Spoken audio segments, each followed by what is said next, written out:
Eh bien écoutez, la première approche, bien sûr dans une économie de marché avec une pluralité de partenaires, selon nous, c'est le rôle important que doit jouer le logiciel libre.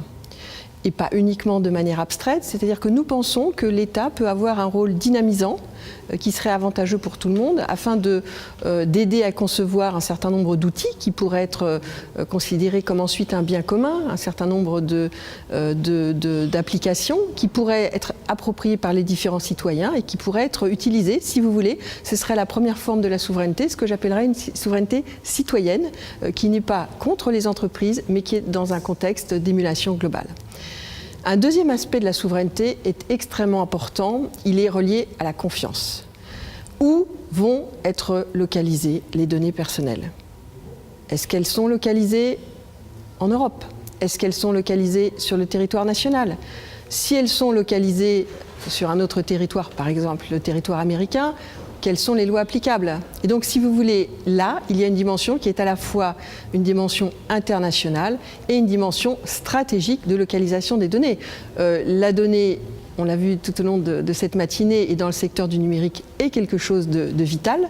Et donc, si vous voulez, d'assurer la pleine protection des données personnelles et la souveraineté est un enjeu de confiance et de démocratie. Donc ça, c'est le deuxième point très important. Troisième aspect de la souveraineté, il est extrêmement important, on va dire, c'est tout ce qui a trait à la cybersécurité. Et donc là aussi, si vous voulez, il faut à la fois une protection, j'allais dire, par rapport aux agressions de l'extérieur, qu'il s'agisse d'organismes terroristes, qu'il s'agisse d'autres puissances, qu'il s'agisse de forces diverses. Il faut absolument que tous nos systèmes, il faut absolument que notre univers numérique soit robuste face aux agressions. Et là, la vraie question, j'allais dire, c'est très important, c'est comment on protège. Quels sont les types d'entreprises? Qu'est-ce qui est une protection sûre? Quels sont les éléments techniques? Et donc là, on est, j'allais dire, au cœur du régalien. Et évidemment, l'État a un rôle très important à jouer en étant, par exemple, lui-même un bon élève. Alors, je voudrais quand même insister sur le fait qu'on ne part pas de rien en matière de numérique. Et la loi Le Maire, qui a été votée de manière très consensuelle et à l'Assemblée nationale et au Sénat, puis ce qu'on appelle une commission mixte paritaire très constructive, fait qu'on part d'un socle solide, d'une loi Le Maire, qui a quand même permis à la France d'avoir un appareil législatif adapté aux évolutions du monde de demain.